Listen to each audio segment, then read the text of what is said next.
Okay, this is the doorbell, of course. This is the doorbell button, of course. And it's lit, of course. But it should be sealed to keep water from coming into the brickwork. Hey, Carlo. Coming on in. All the receptacles work. Windows are working. Everything's fine. I can smell my dinner in here. I don't know if anybody's in here. Nobody's in there because the light. We don't have a light.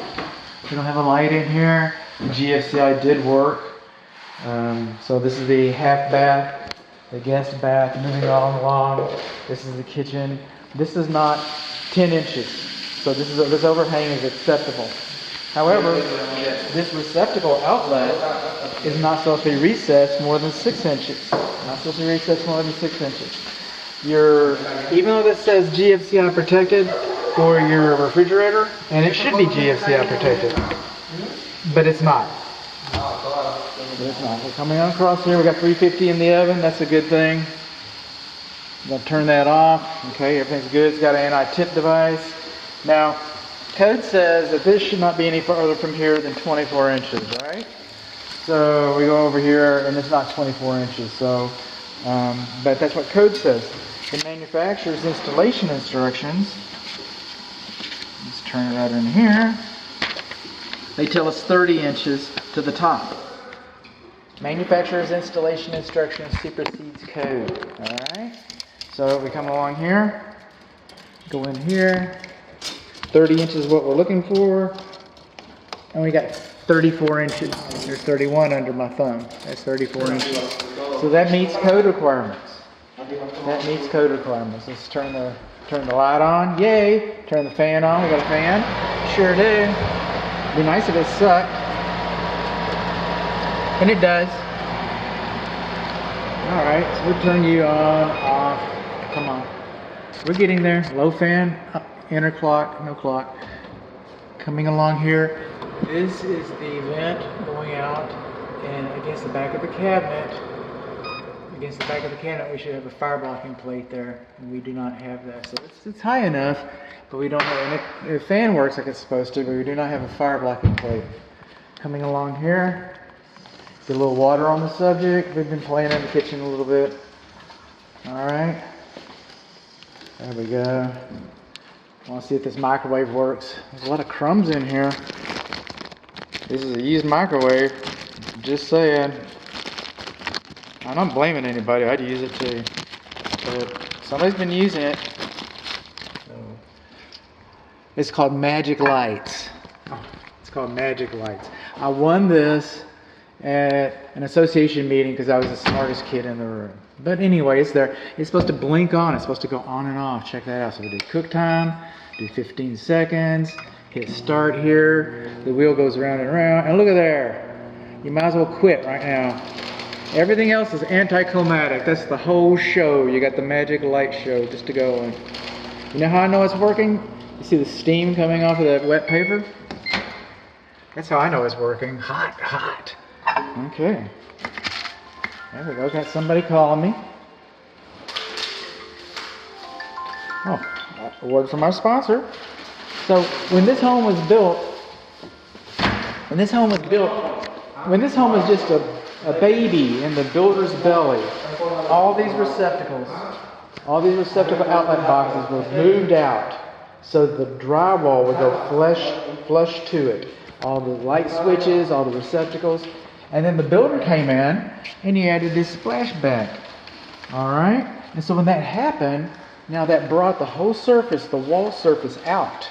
And now on our junction boxes, we've got more than 1/8 of an inch gap right there.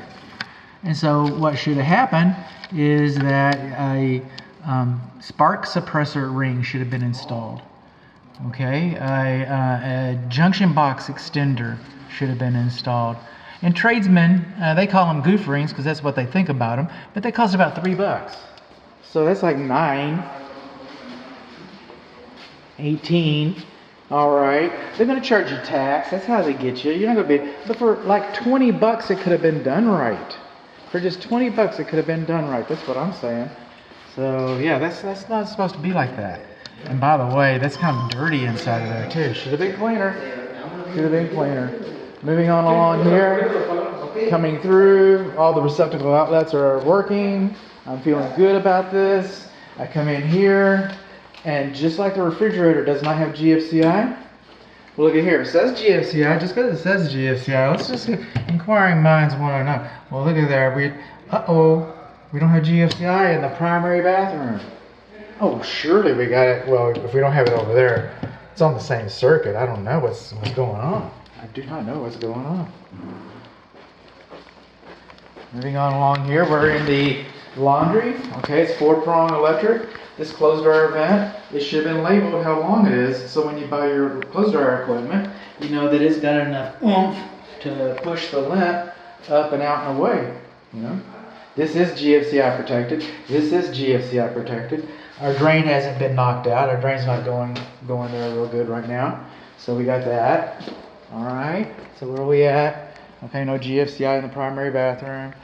We already talked about this coming over. The dishwasher, we didn't inspect the dishwasher today. We couldn't inspect it today because it doesn't work. The electric receptacle outlet is tripped. I found it to be tripped, and we're missing a bunch of these. These are door stoppers. Okay. This is a door stop. So when you say the door stops, it's that little rail right inside of there. These are stoppers. So anyway, the breaker was tripped for the dishwasher. I couldn't get the darn thing started. I couldn't do that. So it leads us over to here. What this is called? It's called a foul line. F-O-U-L. That's how us hillbillies say it. Okay, it's supposed to cascade down like this. The code says you're supposed to have a foul, you shouldn't have a foul line like that. That's where all the cooties hide, and that's all the germs and the bacterium and the viruses. That's where all that stuff hides, right up underneath there. There's an actual code for that. Now, I want to be, respectful to my client. I would never dissuade my client from seeking perfection. But you're probably not going to get that changed. Everybody be saying, put a little bleach under there, or whatever. It's not right, okay? But I've yet to have a client call, call me back and say, hey, bud, thanks for catching that foul line. Man, that was awesome. It hasn't happened yet. It hasn't happened. So this is the drain line for the dishwasher, and it's got a nice loop to it. And this is the food waste disposal. It's 1/3 horsepower. And because it's 1/3 horsepower, you can put the switch underneath the countertop. Code says the switch should always be within sight. But then the code says the manufacturer's installation instructions supersedes code, just like with the microwave oven being elevated like that. So that elevates supersedes code. So they say as long as it's less than 1 horsepower, and this is 1/3, then you can put a switch underneath the sink. But they also say that you should not have, listen, it's frozen up, it's locked up, but you should not have a rocker switch. It should say on and off, on and off. And then we got these, look at there. You know what those are? Those are called sticks. We got screws, fasteners holding them up. The manufacturer of this thing thinks that you should have clips installed that screw into the bottom of this countertop, all the way around to hold it. But we just put some little sticks in there, and we stuck some glue that you're going to be cleaning with bleach for your foul line. And that's the way they did it. That's the way Doug and Philip did it. Man, Doug and Philip are fast. Man, they are the fastest guys in the shop. So we're coming on along in here. And still got more. Moving up the stairs. Carpet's loose on the tack strip right in there. And it's loose on this step right over here. Sure is. And coming up. Now there's nothing wrong with this. I just want to take a moment to admire the craftsmanship. This is the way they decided. I get it that the rail's right here and they come in, and I get that. But it just seems to me that somebody, because it's a modern piece right here, somebody could have come in with,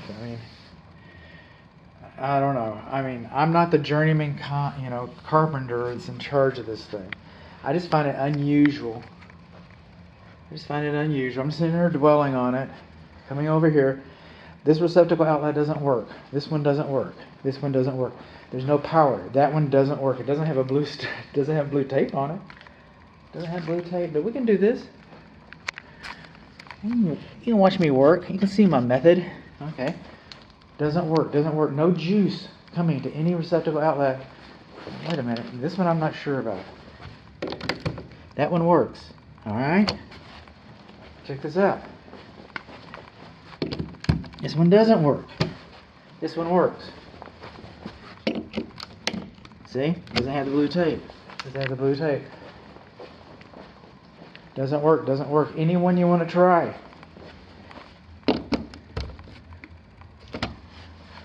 No juice. No juice. We do not have a light in the downstairs half bath. We do not have a light in the upstairs hallway. We have smoke and carbon monoxide alarms are in the appropriate locations, and they all seem to be working for us. Pretty good, huh? Now this is the GFCI for the downstairs half bath and the GFCI for this bath, but it does not work for the primary bathroom. It does not. All right, this is the part. You don't know this, but this is the last video I'm doing today. This is the part where I just got to say thank you very much for your trust and your business. My family and I appreciate that. It means the world to us. And if you can give us a good, it's not haunted. I can hear somebody downstairs working the switch. If you can leave me a good Google review, that means a lot to a small businessman. But that's it. Again, thanks.